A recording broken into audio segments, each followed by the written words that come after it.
స్టార్టింగ్‌లోనే సంవత్సరానికి 14 లక్షలకి పైగా జీతం అయితే ఇస్తారు. బోత్ ఆంధ్రప్రదేశ్ వాళ్ళైనా, తెలంగాణ వాళ్ళైనా, male candidates and female candidates ప్రతి ఒక్కరు ఎలిజిబుల్ ఉంటారు.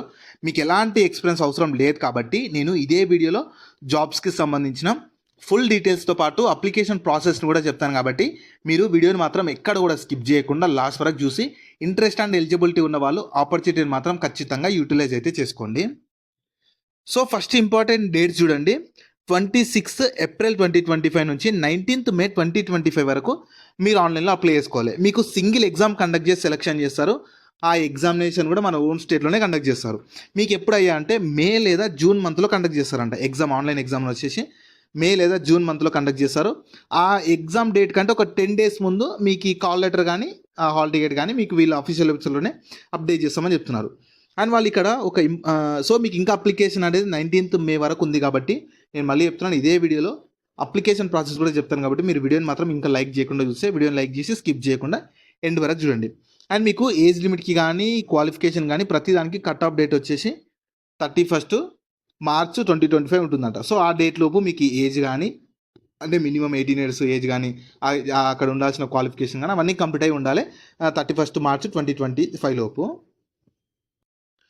సో నెక్స్ట్ ఇక చూడండి, శాలరీ చూడండి. మీకు ఇందులో మీ రోల్ వచ్చేసి అనలిస్ట్ గ్రేడ్ ఉంటుంది. అండ్ డిఫరెంట్ డిసిప్లిన్స్లో ఉంటాయి, డిఫరెంట్ స్ట్రీమ్స్లో ఉంటాయి. నేను చెప్తాను. మెయిన్గా మీ రోల్ వచ్చేసి అనలిస్ట్ గ్రేడ్ ఉంటుంది. మీకు శాలరీ చూడండి, అప్రాక్సిమేట్లీ యాన్యువల్లీ అంటే సంవత్సరానికి 14,83,000 జీతం ఇస్తారు. సో చాలా మంచి జీతం కాబట్టి వీడియోని మాత్రం స్కిప్ చేయకుండా నేను డీటెయిల్గా చెప్తాను జాబ్ గురించి. సో ఇందులో చాలా స్ట్రీమ్స్లో ఉద్యోగాలు ఉన్నాయి. మీ రోల్ వచ్చేసి అనలిస్ట్ ఉంటుంది కానీ అనలిస్ట్ గ్రేడ్ ఉంటుంది కానీ ఇందులో చాలా స్ట్రీమ్స్లో వేకెన్సీస్ ఉన్నాయి. టోటల్ అయితే మీకు 66 వేకెన్సీస్ ఉన్నాయి. అండ్ మ్యాక్సిమం ప్రతి కేటగిరీకి వేకెన్సీస్ ఇచ్చారు. జనరల్లో ఉన్నాయి కాబట్టి జనరల్లో ఉన్న పోస్టులకి ప్రతి కేటగిరీ వాళ్ళు ఎలిజిబుల్ ఉంటారు. అలాగే మీకు ఎస్సీ వాళ్ళకు ఉన్నాయి, ఎస్టీ వాళ్ళకు ఉన్నాయి, ఓబీసీ వాళ్ళకు ఉన్నాయి, ఈడబ్ల్యూఎస్ వాళ్ళకు ఉన్నాయి, జనరల్లో ఉన్నాయి, పీడబ్ల్యూబీడీ వాళ్ళకు కూడా సపరేట్గా అయితే ఇచ్చారు.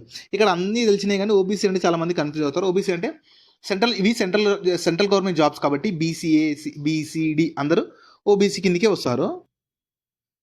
సో ఏజ్ లిమిట్లో మీకు రిలాక్సేషన్ కూడా ప్రొవైడ్ చేస్తుంటారు. మీకు చూడండి, ఫస్ట్ మినిమం మీకు 31st మార్చ్ 2025 కల్లా మినిమం 21 years ఏజ్ ఉండాలి. మ్యాక్సిమం ఏజ్ జనరల్ వాళ్ళకి 32 years ఏజ్ ఉన్న అప్లికేషన్ చేసుకోవచ్చు. కానీ రిలాక్సేషన్ ఉంటుంది. ఎస్సీ ఎస్టీ వాళ్ళకు 5 years, అంటే ఎస్సీ ఎస్టీ వాళ్ళకు 5 years ఉంటుంది కాబట్టి ఎస్సీ ఎస్టీ వాళ్ళు 37 years ఏజ్ ఉన్న అప్లై చేసుకోవచ్చు. ఓబీసీ వాళ్ళకు 3 years ఉంటుంది, అంటే ఓబీసీ వాళ్ళైతే 35 years ఏజ్ ఉన్న అప్లై చేసుకోవచ్చు. పీడబ్ల్యూబీడీలో ఎస్సీ ఎస్టీ వాళ్ళకు 15 years. అలా మీ కేటగిరీని బేస్ చేసుకొని దీనిలో కూడా మీకు ఏజ్లో రిలాక్సేషన్ ఇస్తున్నారు కాబట్టి నేను నోటిఫికేషన్ పీడిఎఫ్ని వీడియో కింద డిస్క్రిప్షన్లో ప్రొవైడ్ చేస్తాను. ఒకసారి డౌన్లోడ్ చేసుకొని డిస్క్రిప్షన్ లింక్లో ఇస్తాను, ఒకసారి డౌన్లోడ్ చేసుకొని థరోలీ చెక్ చేసుకోండి.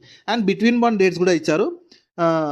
1st ఏప్రిల్ 1993 నుంచి 31st మార్చ్ 2004 ఈ డేట్స్ మధ్యలో పుట్టిన వాళ్ళు క్లియర్గా ఎలిజిబుల్ అయితే ఉంటారు ఈ జాబ్స్కి. నెక్స్ట్ మీకు సెలక్షన్ ప్రాసెస్ చూడండి. మీకు ఇందులో సెక్షన్ ఏ ఉంటుంది, సెక్షన్ బి ఉంటుంది. సెక్షన్ ఏ అనేది ఆబ్జెక్టివ్ టైప్ ఉంటుంది, సెక్షన్ బి అనేది కూడా మీకు ఆబ్జెక్టివ్ టైపే ఉంటుంది. కాకపోతే సెక్షన్ ఏలో చూడండి మీకు 40 questions 40 marks 30 minutes time. Section ఏలో టాపిక్స్ చూడండి, రీజనింగ్ అండ్ క్వాంటిటేటివ్ ఆప్టిట్యూడ్ నుంచి 15 questions 15 marks, ఇంగ్లీష్ లాంగ్వేజ్ నుంచి 10 questions 10 marks, data analysis and interpretation నుంచి 15 questions 15 marks, అలా మీకు టోటల్ 40 questions 40 marks ఉంటుంది.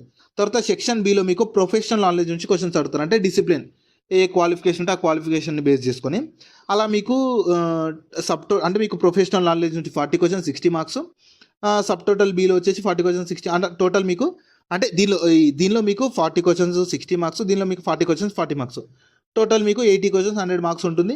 టోటల్ దీనికి 30 minutes, దీనికి 30 minutes, దీనిలో మీకు టోటల్ 1 hour టైం అయితే ఎగ్జామ్కి టైం అయితే ఉంటుంది. మీకు ఇంగ్లీష్ అండ్ హిందీ లాంగ్వేజ్లో క్వశ్చన్ పేపర్ ఉంటుంది. ఇంగ్లీష్ లాంగ్వేజ్ ఒక్కటే మీకు ఇంగ్లీష్లో అడుగుతారు.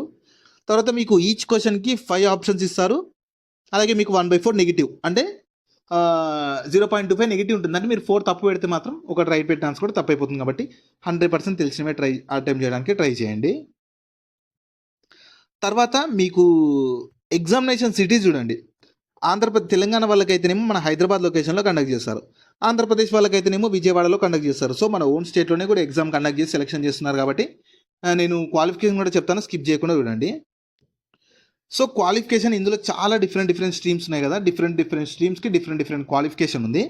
ఫస్ట్ వచ్చేసి మీకు లెండింగ్ ఆపరేషన్స్ ఉద్యోగాలకి పోస్ట్ గ్రాడ్యుయేట్ డిగ్రీ లేదా డిప్లొమా ఇన్ మేనేజ్మెంట్ కానీ management with specialisation in finance కానీ బ్యాంకింగ్ లేదా బ్యాంకింగ్ అండ్ ఫైనాన్స్ చేసిన వాళ్ళు ఎలిజిబుల్ ఉంటారు. లేదా ఎంబీఏ ఇన్ ఫైనాన్స్ లేదా బ్యాంకింగ్ ఫైనాన్స్ చేసిన వాళ్ళు ఎలిజిబుల్ ఉంటారు. లేదా ఐసీడబ్ల్యూఏ లేదా సిఎఫ్ఏ లేదా సిఎంఏ లేదా సిఏ చేసిన వాళ్ళు ఈ జాబ్స్కి ఎలిజిబుల్ అయితే ఉంటారు. నెక్స్ట్ వచ్చేసి హ్యూమన్ రిసోర్సెస్. ఈ జాబ్స్కి మీరు పీజీ అంటే పోస్ట్ గ్రాడ్యుయేషన్ డిగ్రీ లేదా diploma in management with specialisation human resource, లేదంటే ఇండస్ట్రియల్ కానీ లేదంటే ఇండస్ట్రియల్ రిలేషన్ కానీ personal management from any recognised university చేసిన వాళ్ళు ఎలిజిబుల్ అయితే ఉంటారు ఈ హ్యూమన్ రిసోర్స్ ఉద్యోగాలకి.